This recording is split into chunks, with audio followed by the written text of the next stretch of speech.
All right, today we're taking a look at doing a chord melody for the classic standard Girl from Ipanema. Don't Laugh, great song. You may have heard it in a hotel lobby. I'm sure you have. Jobim was a guitar player, and because he was a guitar player, this makes his repertoire particularly suited to our instrument, and so it really speaks out with his work. All right, so let's start with taking a look at the first 8 measures of this, and I'm just going to jump right into combining the chords along with the melody with this one because I'm sure you're already familiar with the melody. So slowly.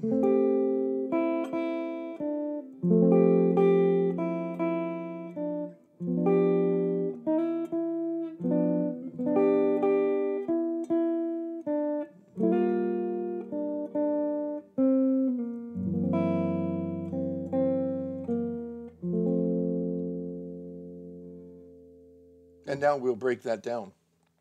So, F major 7, everybody knows this chord already.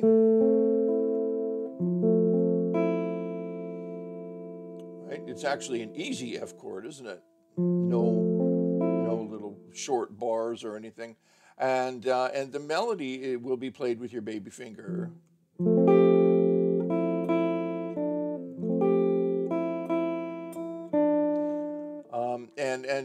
I want to point out too, melodically speaking, what we have here in the melody. That G is the ninth of the key of F, or the ninth of the F major chord, and that's a lovely color tone.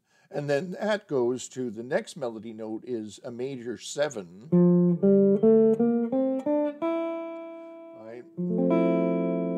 And the next melody note is the 13,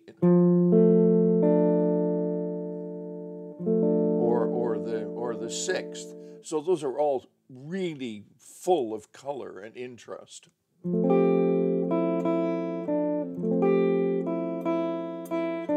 Now, when we move to the little short bar of a G7, we have the G on top, the root on top, and then the 13, and you can play it as a 13 chord. So like so.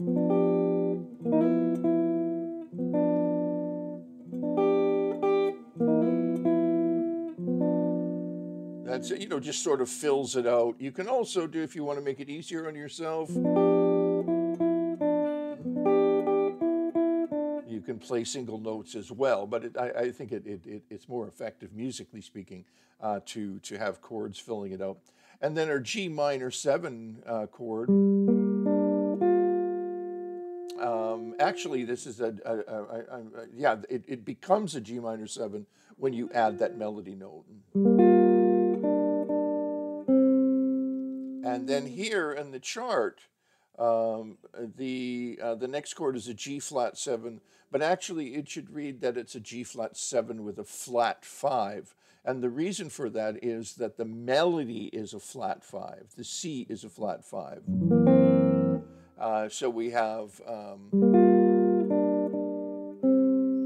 G7, G flat 7 with a flat 5 right there, and the melody, and it's all right underneath your fingers, so it makes a lot more sense rather than jumping around making different chords for each melody note. And then F, and then back to the G7 with the flat 5. So let's take that from the top.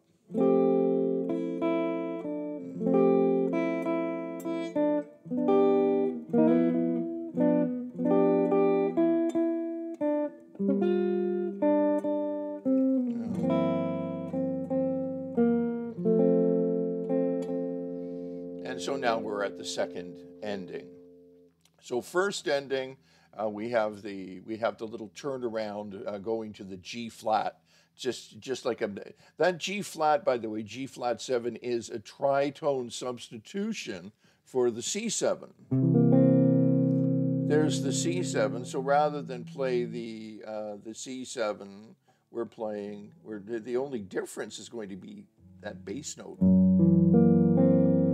giving us a chromatic movement down to the tonic chord, which in this case is F. Of course, we're in the key of F.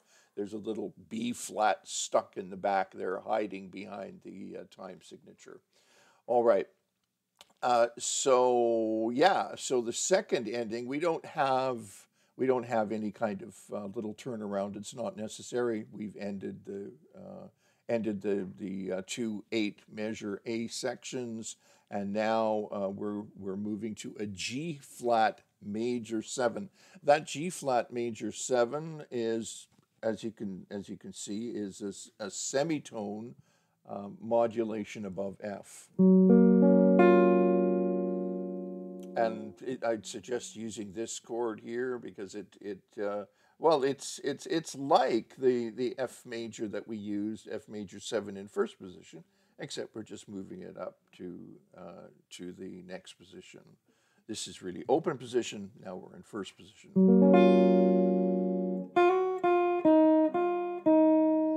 Just like that. Let's do that again.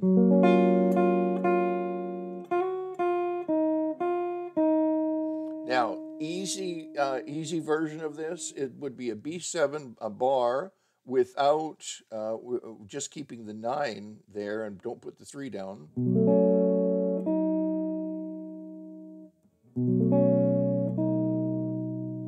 I'll do that again.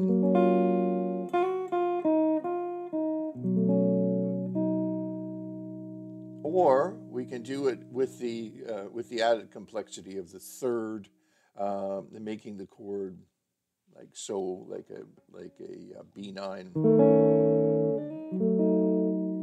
which I prefer.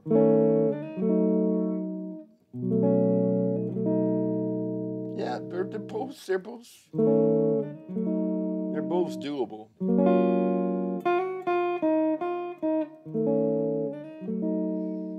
At this point, I should mention that always look for common fingers, guide fingers, and pivot fingers in order to really build arrangements that make sense and build in habits, physical habits that are going to work. Like in this case,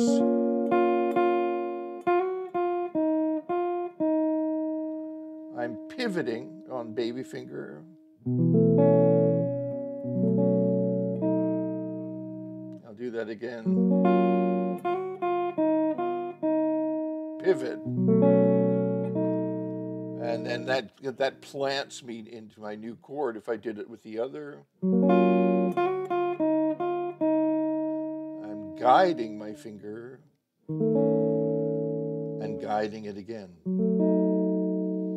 So those guides and pivots and common fingers are essential to getting a nice, clean, and easy to play, easy to execute eventually, chord melody, solo arrangement. Okay, now so here we are here.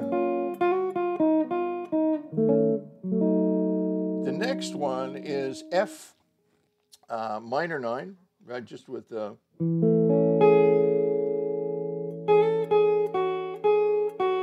and now this is just a sequential melody. It goes up here,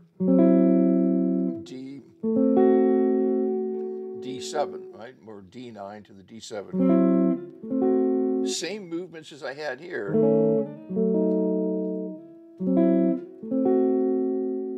So now we have F sharp minor 9.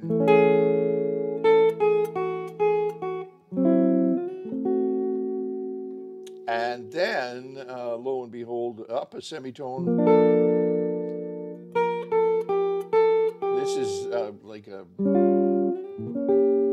perfect example of a sequential melody, right?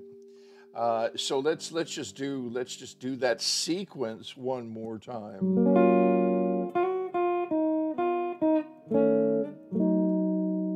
To the F sharp minor 9.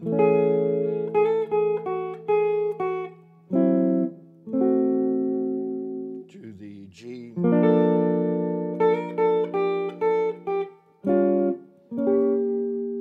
And now the lines that we have here are out of F major.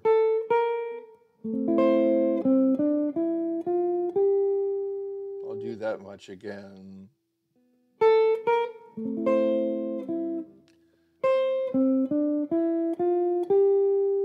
And then we move up a semitone and play this.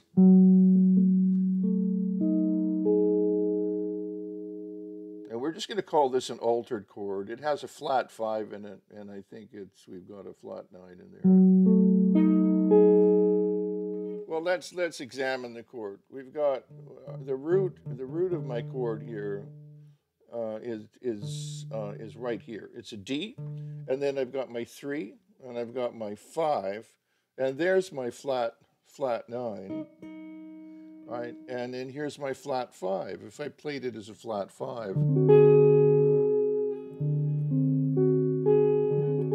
just as a flat 5, but this works really nicely. Now yeah, you can borrow that chord. Let's do that. Let's do that one more time.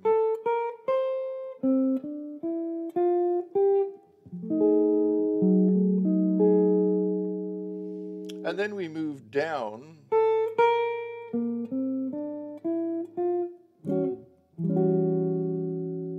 And it again, it's the same chord voicing, except we've moved it down a tone, right? So they're slightly altered chords. So where does that put us here? We have this. It's essentially a little cycle. So A minor, D7, G minor, C7. But we've altered it to be a flat 5 and a flat 5. The reason for the alteration is because those notes are in the melody. So we want to grab those notes that are in the melody. All right, I'm going to play that whole passage from the in other words, the middle 8. And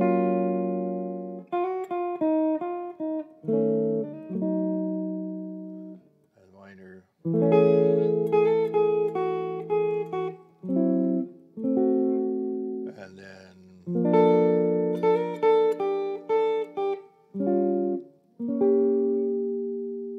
then F major.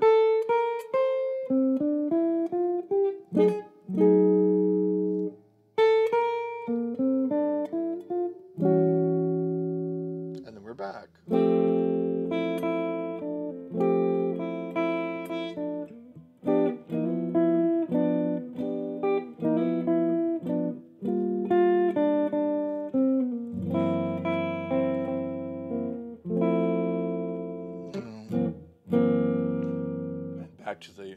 Back to the top. All right, so that's the whole form. Really simple, straightforward, lovely form. Really interesting chord progression, and I think that's without going into an in-depth analysis.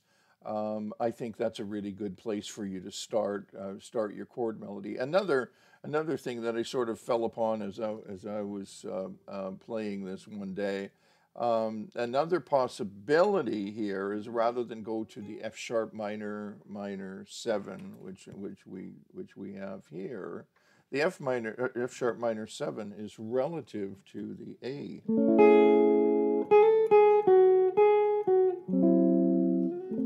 And that makes it even more sequential. Rather than having the F sharp minor 7 and the G minor 7, you could substitute those chords for A major 7 to B flat major 7. And if if your bass player plays the roots of F sharp and G, you just have a more complex sounding minor chord, and it's, you know, it's quite lovely, and it works great. Then you've got this super easy thing to memorize, which is this chord just going from G flat to A to B flat, right? And so you can give that a go as well. As far as the an in-depth harmonic analysis goes, as I mentioned before, this tune, there's more to this tune than meets the eye, and a good place to start is just getting the sound of this melody and the sound of this tune in your head and underneath your fingers. And then we will deal with a more in-depth harmonic analysis in another video if you're interested in that kind of thing. The purpose of this video is to get you playing chord melodies and to take some of the mystery out of chord melody playing. All right, so I hope this was a help to you. Great, lovely standard, wonderful and fun to play on the guitar. And make sure to subscribe if it was a help to you. It's a help to us when you do subscribe. And click like if there's anything that you'd like to know, if there's any questions you'd like to have dealt with. We actually, at this point, are getting back to people personally. And there probably will come a day when that will be more and more difficult to do. So really appreciate your visiting us here, and we'll see you real soon.